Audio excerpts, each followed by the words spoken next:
दोस्तों आज हम बात करेंगे फ़लस्तीन और इसराइल के तनाज़े की। ये मसला 75 साल पुराना है, लेकिन बहुत से लोग अब भी इसकी मुकम्मल तारीख नहीं जानते। ये जंग क्यों शुरू हुई, हमास क्या चाहती है, मस्जिद अक्सा क्यों अहम है और 2025 तक क्या सूरत हाल है। तनाज़े की शुरुआत 1948 से पहले हुई। उस वक्त फ़लस्तीन पर बरतानवी हुकूमत का राज था। यहूदियों ने अपनी रियासत बनाने की कोशिश की, जबकि अरबों ने इसे मुस्तरद कर दिया। अक़वाम मुत्तहिदा ने फ़लस्तीन को 2 हिस्सों में बांटने की तजवीज़ दी, लेकिन अरबों ने इसे मानने से इनकार कर दिया। 14 मई 1948 को इसराइल ने ऐलान आज़ादी कर दिया, जिसके फ़ौरन बाद अरब इसराइल जंग छिड़ गई। ताहम इस तनाज़े की जड़ें 20वीं सदी के अवाइल तक जाती हैं, जब यहूदी और अरब कौम परस्ती के तसव्वुरात परवान चढ़े। बुनियादी वजूहात में सबसे पहले सह्यूनी तहरीक है, जिसके तहत यहूदियों ने फ़लस्तीन में अपनी रियासत बनाने की कोशिश की, लेकिन अरबों ने इस मंसूबे को मानने से इनकार कर दिया। इसके बाद बरतानवी मैंडेट का दौर आता है, जब 1917 से 1948 तक बरतानिया ने फ़लस्तीन पर कंट्रोल रखा और यहूदी आबादकारी को फ़रोग़ दिया।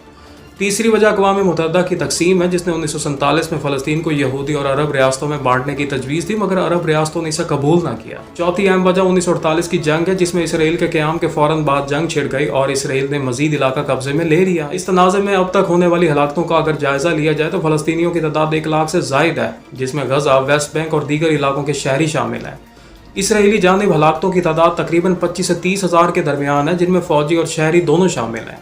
मस्जिद अक्सा इस तनाज़े का एक अहम रूहानी और सियासी मरकज़ है। ये इस्लाम का तीसरा मुक़द्दस तरीन मकाम है और बैतुल मुक़द्दस यरूशलेम में वाक़या है। इसराइल ने 1967 की जंग में मशरक़ी यरूशलेम पर कब्जा कर लिया, जिसके बाद से मस्जिद अक्सा तनाज़े का मरकज़ बन गई। बाज़ यहूदी कौम परस्त इसके नीचे हैकल सुलेमानी की तामीर की ख्वाहिश रखते हैं, जिससे मुसलमानों में शदीद बेचैनी पाई जाती है। इसराइली फोर्सेस की मस्जिद अक्सा में दाखिले की कार्रवाइयाँ और फ़लस्तीनियों के एहतजाज के नतीजे में अक्सर शदीद झड़पें होती हैं। हमास एक फ़लस्तीनी इस्लामी तहरीक और अस्करी तंजीम है, जिसका मकसद इसराइल के खिलाफ मज़ामत और फ़लस्तीन की आज़ादी है। ये तंजीम 1987 में पहली इंतफाज़ा के दौरान कायम हुई और अब गज़ा पट्टी में हुकूमत करती है। सियासी तौर पर हमास ने 2006 के फ़लस्तीनी इंतखाबात में कामयाबी हासिल की और 2007 से गज़ा पर कंट्रोल रखती है। इसका नज़रियाती ताल्लुक़ अख़वानुल मुस्लिमून से है और ये इस्लामी कानून के तहत हुकूमत चलाती है। फ़लस्तीनी अथॉरिटी ख़ास तौर पर फतह पार्टी के साथ इसके सियासी कशमकश जारी है। अस्करी एतबार से हमास का फौजी विंग अल-कासिम ब्रिगेड से है, जो इसराइल के खिलाफ रॉकेट हमले, सुरंगों और गोरीला जंग का इस्तेमाल करता है। 7 अक्टूबर 2023 को हमास ने इसराइल पर एक बड़ा हमला किया, जिसे ऑपरेशन तूफ़ान उल अक्सा का नाम दिया गया, जिसके बाद इसराइल ने गज़ा पर भरपूर बमबारी की। समाजी सतह पर हमास गज़ा में अस्पताल, स्कूल और रफ़ाई इदारे चलाती है, जिसके बायस इसे मकामी सतह पर काफ़ी हिमायत हासिल है।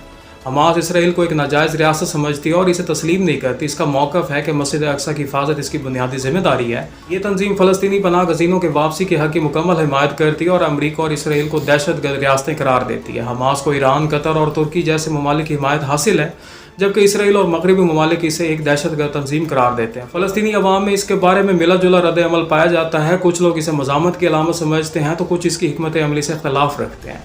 7 अक्टूबर 2023 के बाद इसराइल ने गज़ा पर इंतहाई शदीद हमले किए, जिनमें 30,000 से ज़्यादा फ़लस्तीनी शहरी मारे गए। हमास अब भी मज़ामत जारी रखे हुए है, लेकिन इसराइली हमलों ने गज़ा की बेशतर इलाके तबाह कर दिए हैं।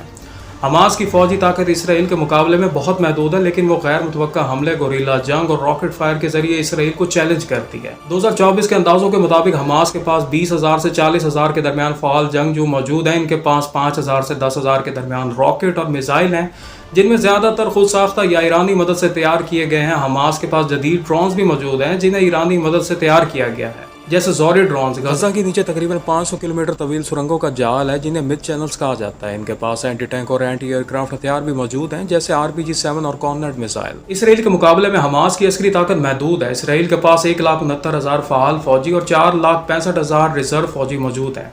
इसराइल के पास 2,200 से ज़ायद टैंक, 600 से ज़ायद लड़ाका तैयार है, जदीद तरीन आयरन डोम दिफाई निज़ाम, सैटेलाइट नेटवर्क और दुनिया की बेहतरीन साइबर ड्रोन इंटेलिजेंस मौजूद है। हमास के पास इनके मुकाबले में कोई फ़ज़ाइया, बहरिया या जदीद सैटेलाइट सिस्टम मौजूद नहीं। हमास की जंगी हिकमत अमली में रॉकेट और मिसाइल हमले, गोरीला हमले, सुरंगों के जरिए हमले, ड्रोन्स का इस्तेमाल, शहरी इलाकों में दिफाई हिकमत अमली और मीडिया के जरिए आलमी राय आमा पर असरअंदाज होने की कोशिश शामिल है। ताहम हमास की कमजोरियां नुमायां हैं। इनके पास फ़िज़ाई और बहरिया नहीं है। इसराइल का आयरन डोम इनके राकेटों को रोक लेता है और गज़ा का मुसलसल मुहासरा हथियारों और इमदाद की तरसील को मुश्किल बनाता है। हमास एक मुनज़्ज़म मगर छोटी अस्करी क़ुव्वत है, जो तवील मज़ामत और गैर मुतवक्का हमलों पर इन्हिसार करती है, मगर इसराइल की तकनीकी और फौजी बहतरी से मुसलसल दबाव में रखती है। 7 अक्टूबर 2023 के हमले ने यह ज़रूर साबित किया कि हमास इसराइल को हैरान कर सकती है, लेकिन तवील जंग में इसराइल का गुलबा कायम रहता है। 2024 तक फ़लस्तीनियों की मजमूई आबादी तकरीबन 1,40,00,000 है, जिसमें गज़ा पट्टी में तकरीबन 23 लाख, वेस्ट बैंक में 30 लाख, मशरक़ी जेरूसलम में 4 लाख اور دیگر ممالک میں پناہ گزینوں کی تعداد 60 لاکھ سے زائد ہے۔ 2023 سے 2024 تک اسرائیلی حملوں کے نتیجے میں 30,000 سے زائد فلسطینی شہید ہو چکے ہیں، 10,000 سے زائد لاپتہ اور 80% سے زائد آبادی بے گھر ہو چکی ہے۔ اقوام متحدہ کے مطابق غزہ میں انسانی گلمیاں جاری ہے۔ 1948 سے اب تک فلسطین اور اسرائیل کے درمیان متعدد جنگیں ہو چکی ہیں۔ 1948 میں پہلی عرب اسرائیل جنگ ہوئی جس میں 7,50,000 فلسطینی بے گھر ہوئے۔ 1967 کی 6 روزہ جنگ میں اسرائیل نے غزہ، ویسٹ بینک اور یروشلم پر قبضہ کیا۔ 1973 میں یوم کپور جنگ ہوئی جس میں اسرائیل نے کامیابی حاصل کی۔ 1987 سے 1993 کے درمیان پہلی انتفاضہ ہوئی جس کے نتیجے میں اوسلو معاہدہ ہوا اور فلسطینی اتھارٹی قائم ہوئی۔ 2000 سے 2005 کے دوران دوسری انتفاضہ ہوئی جس میں 4,000 سے زیادہ فلسطینی شہید ہوئے۔ 2008 اور 2009 میں غزہ پر اسرائیلی حملوں میں موجود 1,400 سے زیادہ فلسطینی شہید ہوئے۔ 2014 میں 51 دن کی جنگ میں 2,200 سے زائد شہید ہوئے۔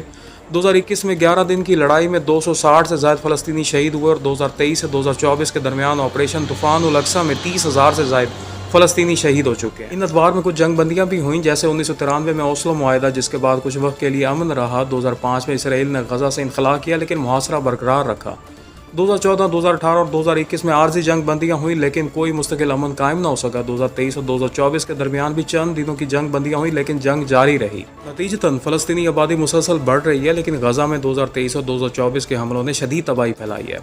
گزشتہ 75 سال میں مکمل امن کبھی قائم نہیں ہو سکا۔ 7 اکتوبر 2023 کے بعد سے غزہ میں جاری جنگ نے فلسطینیوں کے لیے تاریخ کا سب سے خون ریز دور ثابت کیا۔ فلسطینی عوام مسلسل جبر، جنگ اور بے گھری کا شکار ہیں جبکہ اسرائیلی اپنی سلامتی کے نام پر فوجی کارروائیاں جاری رکھے ہوئے ہیں۔